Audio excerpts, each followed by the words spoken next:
Ini yang pertama. Yang bisa menghancurkan amal, terlalu sibuk mencari-cari aib orang lain. Satu. Yang kedua, saudara-saudara, wa qaswatul qalbi. Orang yang hatinya keras, tidak mempan diberikan nasihat. Baik nasihat yang datang dari luar dirinya, ataupun nasihat yang datang dari dalam dirinya. Hatinya keras. Dikasih muka tembok, kulit badak, kuping kebo. Makhluk apa namanya itu? Wallahu a'lam. Rai gedek. Pantas ya kalau kita lihat sejarah, Islam itu turun di semenanjung Arabia. Sebagai test case. Masyarakat Arab 14 abad yang lalu dikenal keras, kasar, brutal, primitif. Dari berbagai aspek kehidupan. Standar, kalau di tengah masyarakat yang begitu keras Islam berhasil, masyarakat lain lebih mudah masuk. Rasulullah diutus di Cianjur, lalu dakwahnya sukses, saya nggak kagum. Paling-paling datang Nabi ke Cianjur disambut dengan ramah. Enggak, Rasul. Ayah nama kumaha Rasul wae, ayah nama itu. Pasti aman, damai, tidak ada cerita perang. Tapi Masya Allah, turun di tengah satu struktur sosial yang keras, kasar, primitif. Menghadapi orang yang hatinya keras seperti ini. Apa prinsip kebijaksanaan yang dilaksanakan oleh Rasul dalam menerapkan syariat Islam? Pertama, at-tadrij fit tasyri'. Dalam melaksanakan syariat, prosesnya melalui tahapan. Contoh, jahiliyah dulu itu paling senang sama mabuk. Geng. Pinteler. Oh, jahiliyah itu kalau sudah mabuk nggak cuma minum, mandi pakai arak.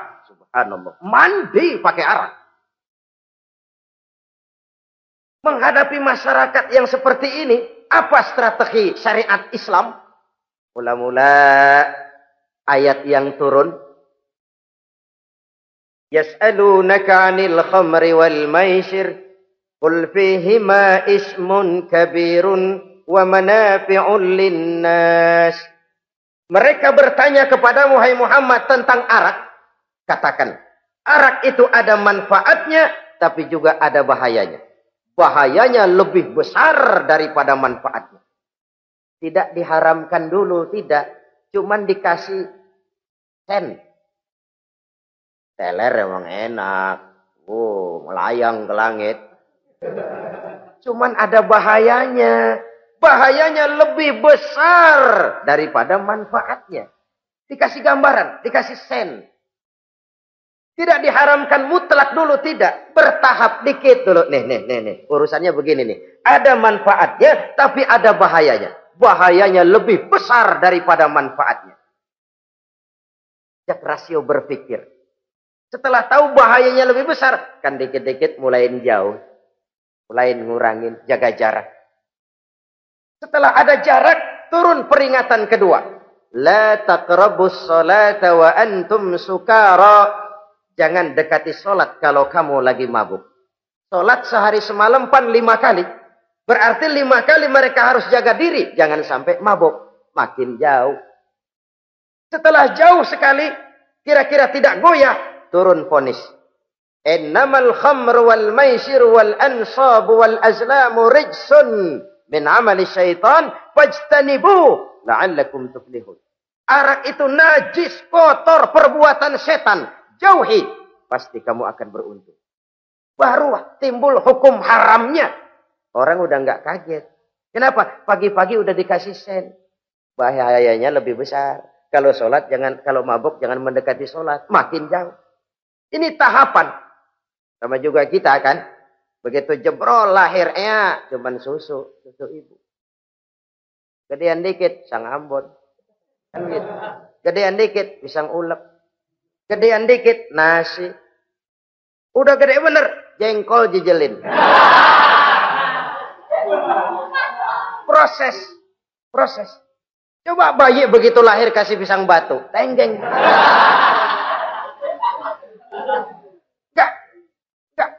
menerima, belum waktunya. Ini proses yang dilaksanakan oleh strategi syariat Islam untuk mengobati penyakit qaswatul qalbi ini. Keras hati.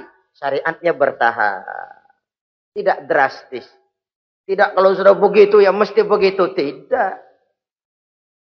Konsep kedua, taklilut takalif, menyedikitkan beban. Coba kita lihat, seluruh konsep agama, kalau kemampuan melaksanakan perintah berkurang, stressing perintahnya ikut turun. Angkat tuh beras 100 kilo. Nggak kuat pak, 30 kilo dulu deh. Ntar balik lagi, lama-lama juga habis. Ini konsep untuk mengobati qaswatul qalbi. Bertahap.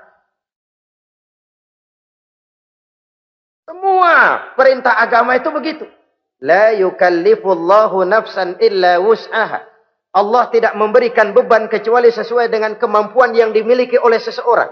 Kalau kemampuan melaksanakan perintah berkurang, stres perintahnya juga ikut menurun. Sholat wajib diri. Kalau mampu. Gak bisa pak sholat berdiri. Sholat dengan berbaring. Kalau mampu. Berbaring gak bisa pak. Pinggang kurap. Sholat. Pakai isyarat. Kalau mampu. Pakai isyarat tidak bisa. Dalam hati. Setiap kemampuan melaksanakan perintah berkurang. Stres perintahnya juga menurun. Taklilut takalif. Ini juga salah satu strategi. Mengantisipasi kerasnya hati. Nah. Konsep yang ketiga dari syariat. Al-musawat bainan nas fi takalifil ahkam. Persamaan terhadap manusia di dalam berhadapan dengan hukum Allah. Kadang orang yang hatinya keras itu, logikanya jalan, ngukur suasana. Gimana sih lu? Menggerib kagak mau ke masjid? No, yang Pak Haji masih di perapatan. Yang Pak Haji disebut. Itu kan cenderung orang begitu.